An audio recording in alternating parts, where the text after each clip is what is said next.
transmission.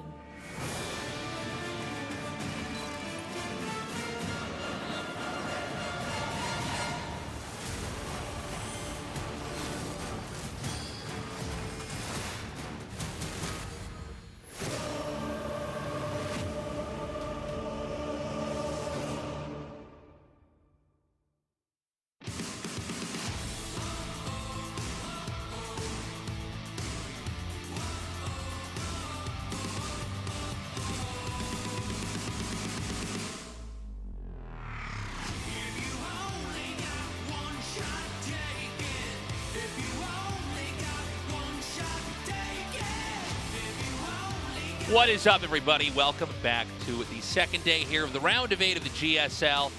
We had a whole bunch of TVZs, fantastic games yesterday, especially the last one ending on a very high note. Today, 3 Protosses and 1 Terran. Yeah, Bunny's going to have to run the gauntlet if he wants to go to the round of 4, man. This is a tough group for him. herO, Zoun, and Classic stand in the way of the Soul Terran remaining here in Group B. It's going to be a very fun day. We're going to get a good look into PVT, a good look into PvP. I'm excited. Yeah, I'm excited as well.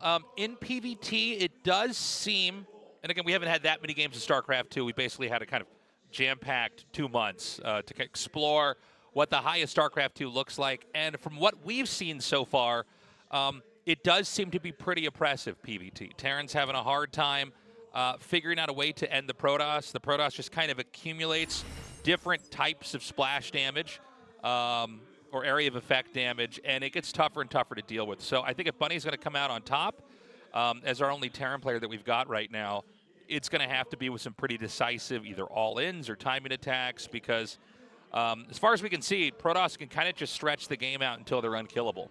Yeah, especially herO's one of those players that people go up against, and they're afraid of going into the mid-game and the late game against him. When we saw the GSL finals with Cure and herO, it felt like it was just nothing but SCV pulls, all-ins, a lot of really relentless aggression.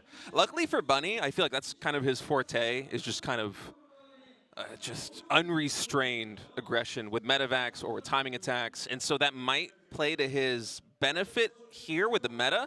The issue is there are so many Protoss players to get through. How many builds do you actually have, you know, in your back pocket that you can pull out? That's a good point. I mean, if you're going to have a build that you can kill the opponent with in maybe a creative or surprising way, you can't use that again in the next series, right? Mm-hmm. So, I mean, unless he's got 4 really solid, different, surprising builds, it's probably going to be pretty tough for him. Yeah, I mean, potentially 3 TVPs here for Bunny if he wants to advance into the round of 4. It's going to be an uphill battle, but I'm excited to get things underway. herO and Zoun, especially in this group, have just been playing completely lights out recently. herO, of course, first Protoss GSL champion in a long time. A lot of people are saying he's the best Protoss players in the world right now. I see no argument against that. Yeah, I don't see a counter argument to that. Yeah, looking really good. PvP is a matchup. I think it's always been an interesting matchup. There's a lot of variance in how it can start out, and it's always interesting to see how each of the different builds are going to be interacting with each other. Very explosive matchup, sometimes the shortest matchup in StarCraft 2. Yeah. Although, you know, we were talking about that last season, and then we had some pretty long PvPs there. So I feel like with herO at the group, they're going to be pretty quick. He's he likes to. Pig describes him as all gas and no brakes, which is just true for herO in general, but it's especially true for him in PvP. As we take a look back at our schedule. Of course, this is the last day of the round of 8. The final tickets have already sold out. The finals and semifinals will be taking place on Sunday, not tomorrow, so in a couple of days.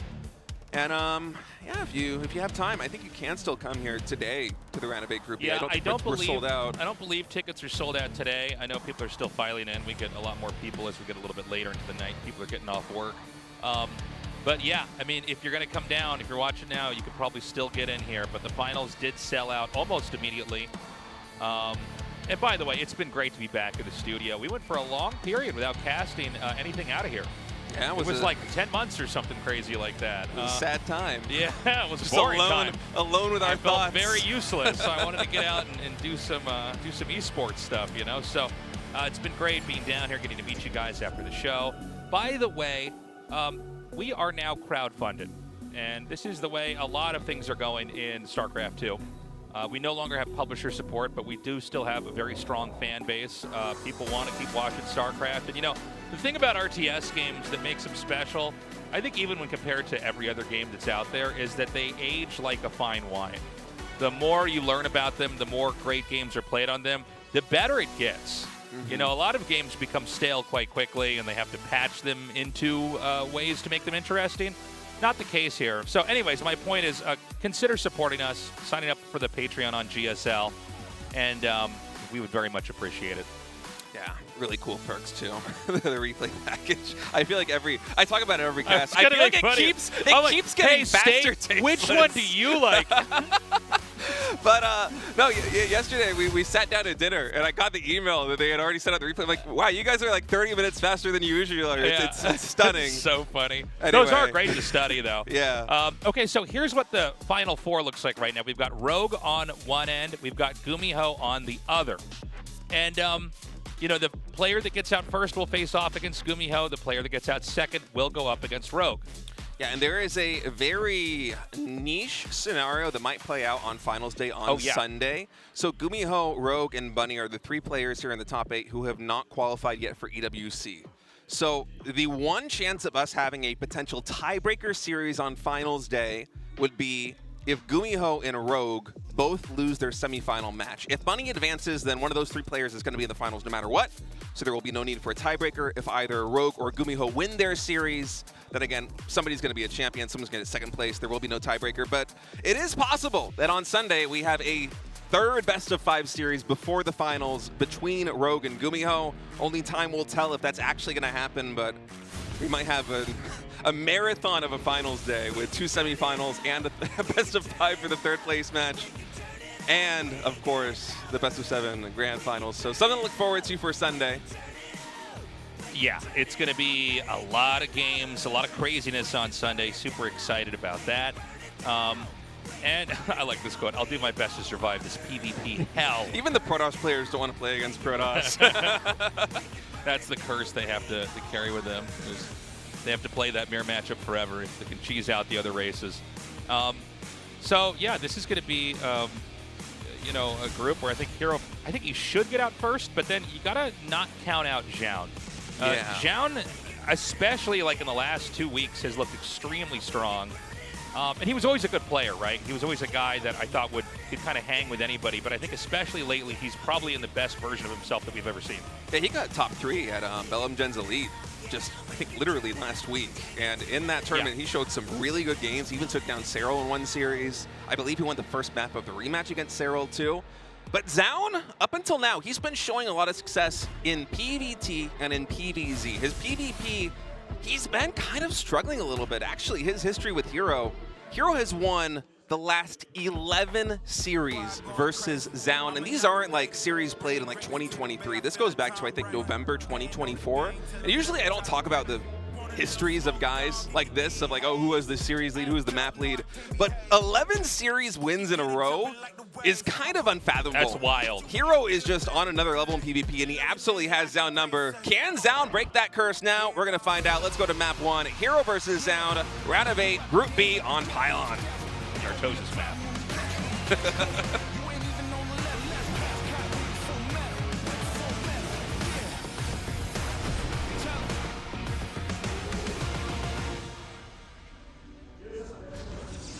Okay, herO up here in the top left, Zoun in the bottom right.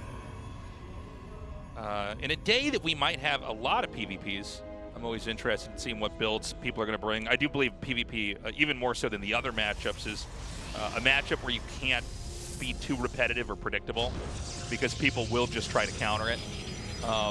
And so I'm really excited to see what range of play each of these guys is going to bring here.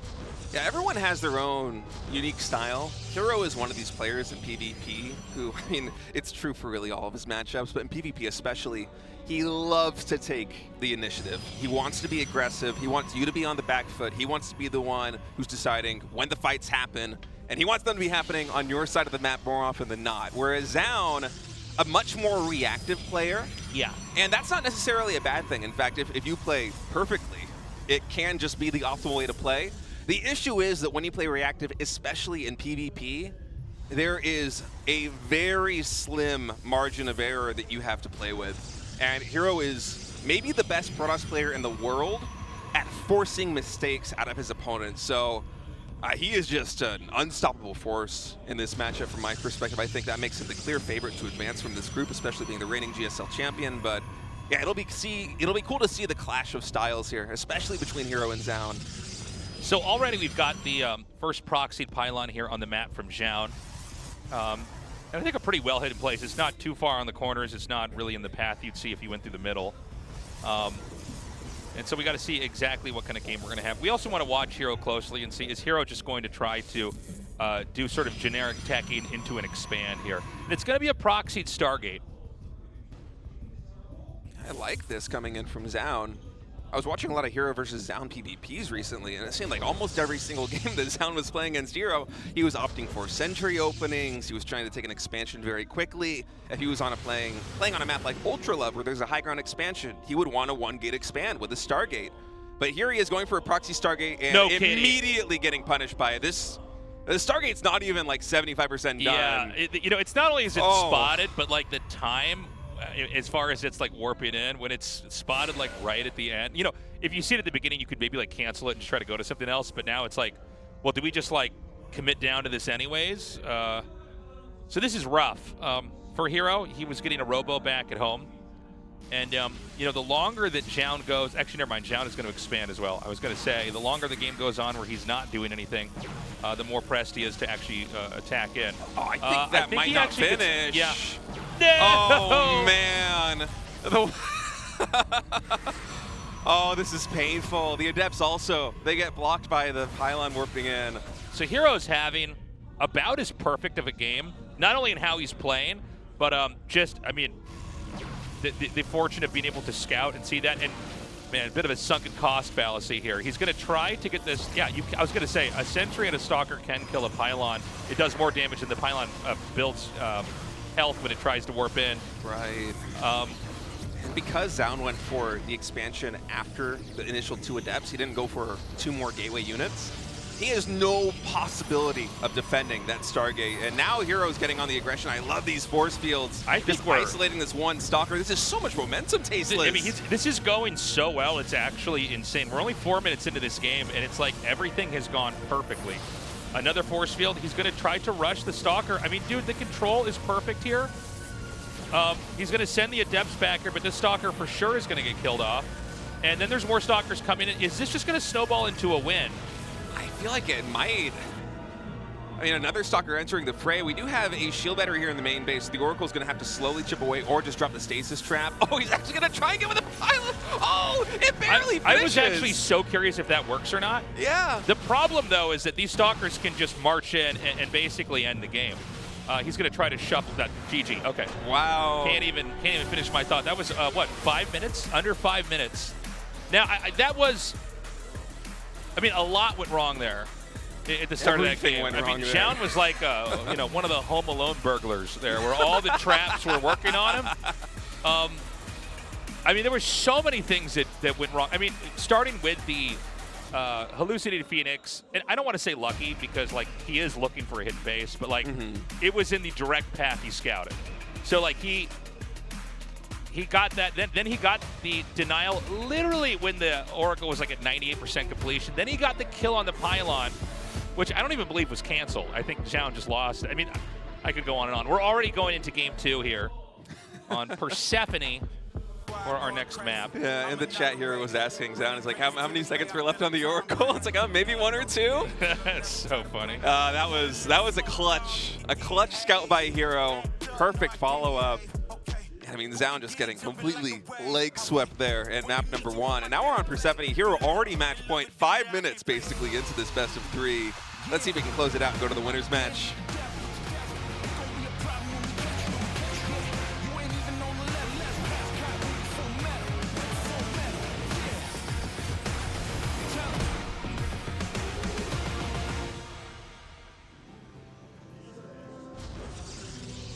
Okay, top left is herO. Bottom left is Zoun. And, I mean, we have an immediate probe coming out on the map here. This is Zoun, right? Yeah. I just said where they were, and then I forgot. Yeah, that is Zoun moving out. Oh, it's a cannon rush. I was wondering why he chrono boosted that probe out. Yeah, yeah. I was gonna say. So, you know, we don't see these anymore. Now, if you're on the ladder, this is probably your only experience. But yeah, as far as tournament games go, we don't actually see this that often. I can't remember the last time we saw a cannon rush like this in GSL. This is going to be a treat. So Pylon immediately getting thrown down here. herO recognizes the threat. He's pulling probes, but Zoun, he's going for the pylon block to allow himself to start the cannon rush here on the low ground. And the way the surface area works on these pylons, it's going to take a while for those to go down. This cannon should certainly get up. And I feel like for herO, you just want to get your Cybernetics core done. You want to mine enough gas, get a stalker out. Yeah. But he's actually just pulling more probes. Wait, is there no Cybernetics core? No, he's playing no gas. He's going just guns blazing right now, pulling probes. That is enough. So it's 3 probes on a photon cannon. If you get it on it when it starts, I think about like half HP. If you get 4 probes on it, it will be denied. But there's no coverage on this one. Wait. The pylons block it in. Is he just going to attack him with his probes? Wait. He sent all his probes out. They're chasing one. I'm looking at the minimap. They're chasing one probe right now on the minimap. Well, okay. We need to go back to that probe. He's bringing the probes back now, but there's no follow-up that can actually stop these cannons from warping in. It's in range of this photon cannon on the low ground. You basically just have to get a cannon in range of the Nexus, and the game is over. I kind of feel like herO might have bungled this a little bit by going for the probe pull. I think you need a stalker chrono boosted out to defend this push. There isn't even a probe on the map. You know, sometimes you get in a situation like this, you can build a Nexus like at the gold base and recall your probes and play the game that way as the defending player, but herO's going to have a hard time even getting a probe out onto the map. I'm not sure he's going to be able to defend this Tasteless.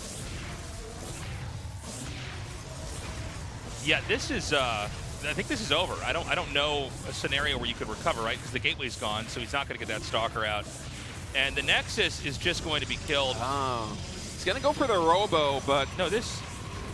The next photon cannon will be in range of the mineral line. These two are already wailing on the Nexus. That's going to go down at any moment. You can see herO frantically trying to get some shield batteries up. I think literally to charge up. Oh, there's even a photon cannon and a probe here. Get him in! I mean, it's going to be on 1H. Okay, so the battery, I think, does finish in time to save this. Where are the probes even going? Oh, this is a mess. I mean, I feel like this is hopeless, but I am really interested in seeing how this is going to play out, like what exactly he wants to do. He sends all the probes around. Well, not all. I guess there's 3 still mining.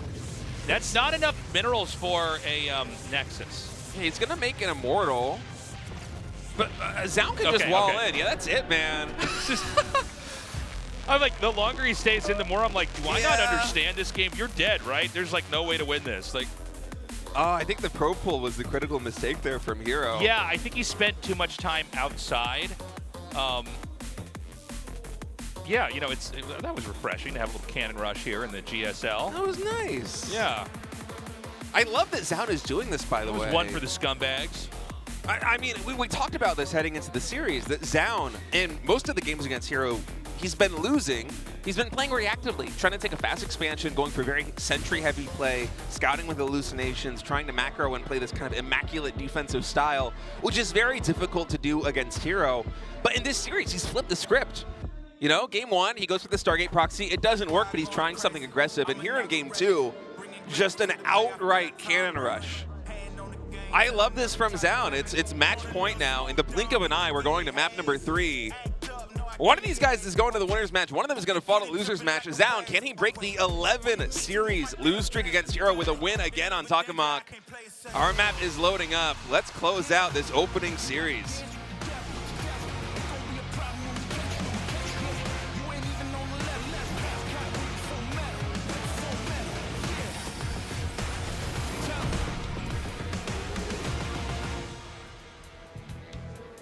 It is crazy to see that Cannon Rush just beat a GSL champion. Yeah. Cannon Rushes in StarCraft 2 are really strong. Like, they were kind of strong in StarCraft 1, but they weren't as fatal, if that makes sense. You can Cannon Rush in StarCraft 1 and, like, maybe, you know, deny an expansion, but, yeah, Cannon Rushes in StarCraft 2 can be brutal. Interestingly enough, one of the very first ever StarCraft 1 tournaments was won. It was actually run by Blizzard Online. It was won with a, oh, I love that. That is sick. Oh, wow, that's some creativity. You can tell that guy plays Protoss. Yeah, yeah. Zergatarian would not think of that. I look down there and I'm like, that guy's got a face as big as mine. Oh, it's a sign. No, but yeah, one of the very first ever StarCraft tournaments was one with a cannon rush where the guy just made cannons in the corner of the guy's main and just pushed in. It's like, yep, it's still here. 25, probably, I guess 26 years of StarCraft now. Cannon rush is still one of the stronger things you can do. Some things never change. Yeah. Well, herO with his probe scout into Zoun's base. By the way, here in the bottom left, the blue Protoss down in the red Protoss in the top right. He's scouting very early, and I'm looking at the production tab. Where is that second pylon here for Zoun? He must be making this in his base, right? Because there isn't one revealed yet. I don't think we have a probe on the map.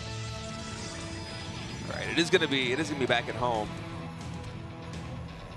For a moment there, I was waiting to see that pylon, wondering if we're going to have another proxy here from Zoun, but no, it is just the one probe in the main base here of herO. Really fun start to this series.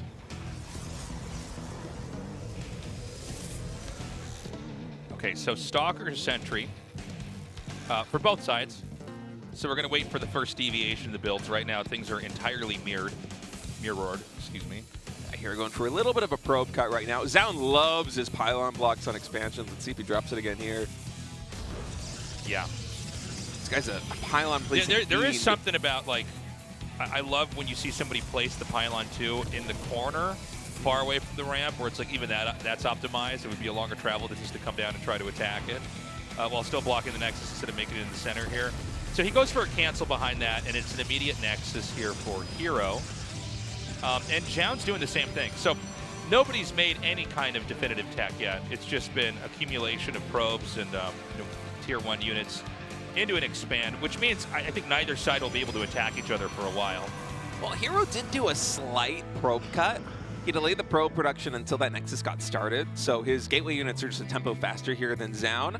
And herO has not been shy in the past about moving across the map, even with identical unit counts to try and get something done.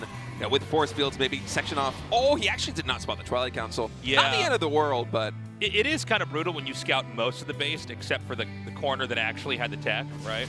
yeah. But we'll see this game if herO actually does opt to go for any kind of gateway pressure. It seems like instead he's just going to be building up with this Robo. He's going to add another Hallucinate Phoenix Scout. And that is actually herO proxying a Stargate, huh?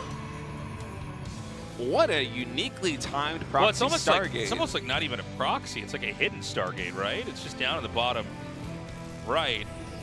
Maybe he's going to make Phoenixes or something like that and accumulate that way. I feel like it has to be either an Oracle trying to blindside the main base to get probes, or we might have something like a super old school throwback, like Immortal Void Ray bust with Force Field, which... Oh, yeah. I don't know how good that would be. Like, I'm thinking it in my head, and I feel like it would not be very strong, but I can't think of what else this Stargate would be used for. I guess I'm just wondering why it would be so far down there. I guess you probably won't look for it, and maybe that's all you need to do. And it's going to be a War Prism. So he's going to do an Immortal Bust. He's going to basically come in and try to shove in and kill this expansion. Huh. And you know, if Zoun is at all greedy, he'll pay for this. He could also possibly still lose, excuse me. Oh, man. No way. Wait. Wait a second. I don't think he's going to move that either. So that they cannot see each other, right? Overlapping visions, but they don't. Oh, the Oracle! The Oracle is gonna spot it. But herO has a decision to make. I'm pretty sure the Oracle, we gotta see the vision on the Oracle. The Oracle 100% sees this pylon, right? Yeah. So Zoun still doesn't know. herO moved it just before the pylon finished. The vision expands. Oh, he sees the pylon. Well, he sees the pylon, but he doesn't see the Stargate. He thinks it's for third base. Yeah. He thinks it's like a spotter pylon or setting up for a future third, like you were saying, State. Or I guess maybe a fourth, but yeah, Zoun is not confirming. He doesn't have the tech. So the Oracle's going to come into the main base, and Zoun is like, wait, what? This is a 5-minute, 30-minute blink is already done. What is happening in this game? We have herO not even going for an Immortal Bust. He's adding in a Forge and a Twilight Council. This is such a peculiar start to map number 3. I don't think I've ever seen herO do something quite like this. Now, herO plays a lot of games, so it's impossible to see all of them, but this is something novel.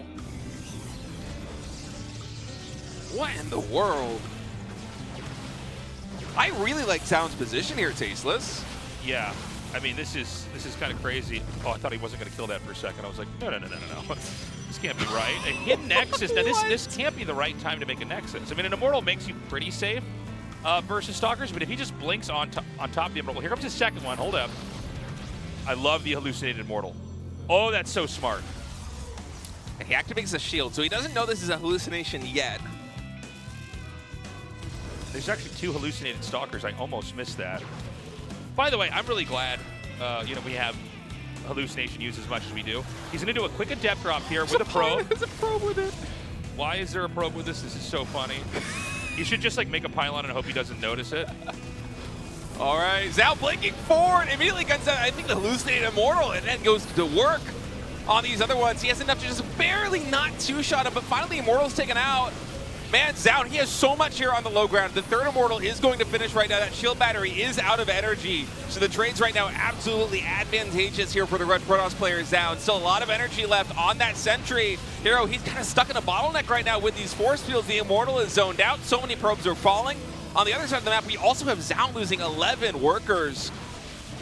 Energy recharge activates on that shield battery here, the natural expansion. So unless that pylon goes down, I think this Immortal might be able to do enough damage to stabilize the situation here for herO, but this is really on a knife's edge. Now finally, second Immortal joining the fray. Zoun somehow behind all of this has lost 16 workers. I think there's some combination of the Oracle and the Warp Prism drop. And herO somehow has stabilized. That looks so grim. And let's not forget, he has this third base. He can even recall probes from the main, which is starting to mine out, and saturate this third base in the top left side of the map.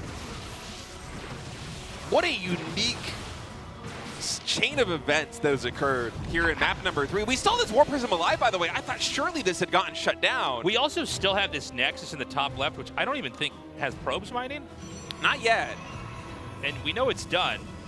I would love to see a recall of probes up there. Yeah, well, I just think that's such a smart move to just keep using that and then treat it like you're on 2 bases. Because that's just an easy, straightforward way to win. And by the way, I feel like hidden bases are not common enough in StarCraft 2 right now. Ooh. By the way, the push... the push coming in.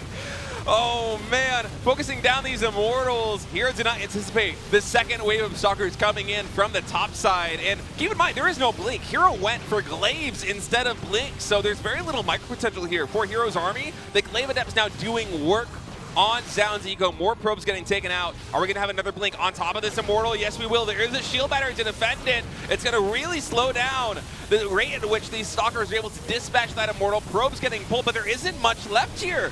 For herO, another Immortal finally pops out of the Robo. It's going to be assisted by these Glaive Adepts. Oh, this is just complete chaos, Tasteless. I mean, at this point in time, herO has lost a lot of workers. It's 25 to 35.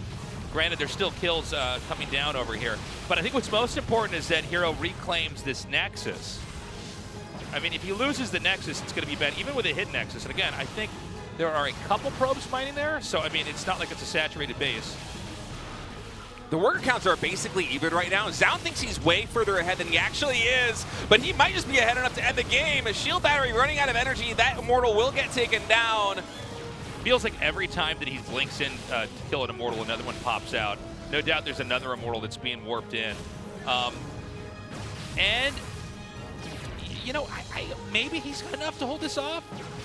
The energy recharge has to be available in a moment here for that shield battery. If herO could just stabilize, because he has that hidden third base.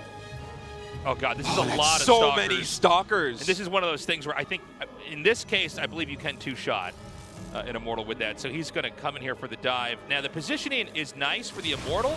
At the same time, the Nexus is low, so there's like a lot of ways to skin this cat. The positioning is so good for herO. Oh man, you got to be very careful moving forward like that. Yeah. There hasn't been an Immortal in production for the longest time. So this is really what you got. The next Immortal is only halfway done. And he's not blinking into it yet. He's just shaving off things on the exterior. The Immortal's still doing work. Is he going to blink in? Be so careful. herO 100% would have blinked forward right there. Yeah, Zoun erring on the side of caution here. The Immortal, I believe the second Immortal's out. I think you're right. Unless he canceled. Yeah, it's out. And I think herO stabilizes. I think Zoun's window is closing. Okay, he goes for it. Another Blink forward, shield battery. Oh, it's barely out of range. He's able to take down both of these Immortals. Blink is still on cooldown, but there's just not a lot of range damage here for herO. Only 3 Stalkers. The next Immortal only just got started. Zoun, I think he might be doing it tasteless. Yeah, I think we might be the tipping point. Again, the Nexus is so low, you can only use that to kind of tank damage for so long.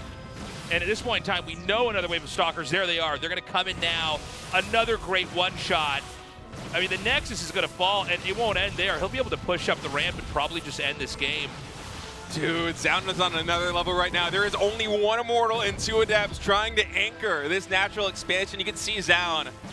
He's playing this so safely. He does not want to overextend. He wants the guaranteed victory here. He knows he's in a dominating position. He doesn't know about the hidden base, but with the natural expansion going down, it doesn't matter. He blinks forward. That Immortal is going to be taken down. GG, and Zoun has snapped the win streak of herO. 11 series in a row finally breaks. It's been 6 months since Zoun has won a best of 3 or better series against this guy right here. And man, I'm telling you, Zoun is just on fire. Ever since last week, he has been just seeing through the Matrix, the biggest smile on his face. You know, usually Zoun, he's not that emotional a guy when he wins or loses. You'll see a little bit of a grin, but yeah, he is positively beaming after this victory. And our reigning GSL champ, he's going to fall to the elimination match tasteless. I got to say, man, Zoun looks so strong. Great game back there. By the way, I mean, you know, had herO held on for long enough, he would have been on 3 bases. You know, he would have just had enough. Anyways, guys, short break. Coming up next, Bunny versus Classic. We'll be right back.